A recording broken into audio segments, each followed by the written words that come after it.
Our goal at Resuscitation International is to provide a portable, simple, reliable, and affordable solution for CPR to help improve patient outcomes.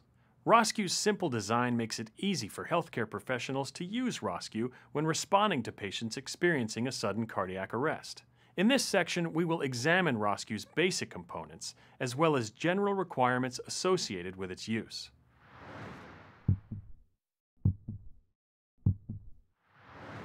ROSCU is intended for use on adults 18 or over, with a chest circumference of 30.7 to 51.1 inches.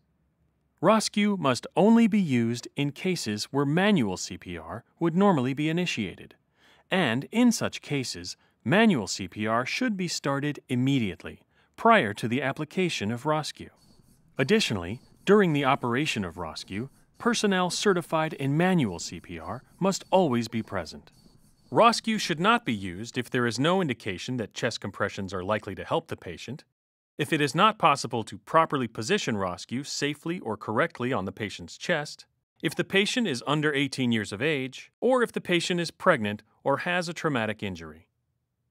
Please be aware that you should always consult local protocols for the proper integration of mechanical chest compressions into your sudden cardiac arrest protocol.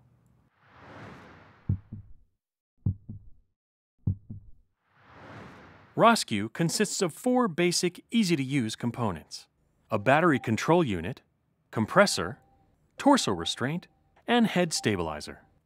The battery control unit contains an integral battery, main power rocker switch, charging port with the provided charging port cover, function control panel, and a Molex connector that links the battery control unit to the compressor via the umbilical power cord.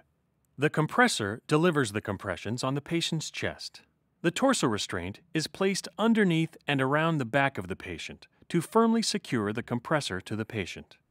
The piston action, combined with the torso restraint, provides both sternal displacement and circumferential chest compressions simultaneously. This unique combination produces and contains compression force, which improves hemodynamic efficacy, increasing the success of CPR. The head stabilizer attaches to the torso restraint to provide stability during continuous operation of ROSCU and positions the head for use of a protected airway when appropriate.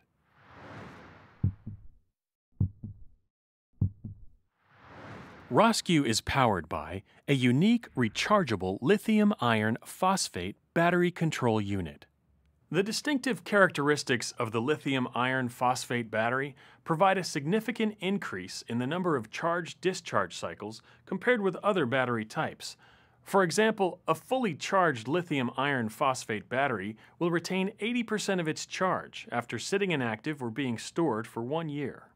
We recommend the battery control unit stay inside the provided carrying case at all times, including when the unit is being charged. To charge the battery, insert the charger's AC power cord into any 120-volt AC outlet. Next, remove the charging port cover, if necessary, and plug the charger's round barrel power connector directly into the charging port in the recess on the battery control unit below the main power rocker switch. To protect the charging port from debris and contaminants, the charging port cover should always remain inserted into the charging port when ROSCU is not being charged. When the charger is connected, the LED on the charger will light up red, indicating that the battery is being charged. When this LED turns green, the battery is fully charged. Fully charging the battery for the very first time, or charging a completely depleted battery, takes approximately 6 hours. Fully charging a partially depleted battery will take significantly less time. A fully charged battery will operate the compressor for approximately 3 hours of use. We recommend that the battery control unit be charged after each use, whenever possible. We suggest you keep the battery control unit constantly charged, as constant charging will not affect this type of battery. Be aware that attempting to charge ROSCU with a non-approved charger could result in damage to ROSCU, its battery, or personnel. Charging ROSCU with a non-approved charger voids the warranty. Remember, to protect the charging port from debris and contaminants, The charging port cover should always remain inserted into the charging port when ROSCU is not being charged.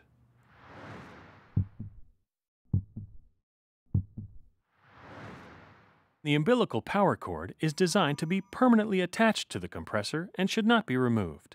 If the umbilical power cord connector is disconnected from the battery control unit, it is imperative that the connectors are properly aligned before attempting to reconnect them. The control unit and the umbilical power cord have a matching set of alignment keys that assist in connecting the Molex connectors on the control unit and the umbilical power cord. Align the indented mark on the surface of the battery control unit with the black guide mark that appears on the blue ring of the Molex connector on the umbilical power cord. Once the alignment keys have been properly aligned, apply gentle but firm force to insert the umbilical power cord's connector into the control unit. The locking ring on the cord's connector should pass over the 3 retention tangs of the control unit's connector. When the connector is seated firmly, turn the locking ring of the umbilical cord approximately 1/4 turn clockwise until a firm seating can be felt and a dull click is heard. Please note that if you encounter resistance when attempting to make this connection, the alignment keys may not be aligned, or the locking ring may need to be rotated to pass over the retention tangs. Disconnecting is simple. Just rotate the locking ring 1/4 turn counterclockwise and pull to remove. This is useful when switching out battery control units quickly with minimal interruption to CPR. In the next section, we will examine the operation of each control and identify each user-related symbol associated with the operation of the ROSCU miniature chest compressor.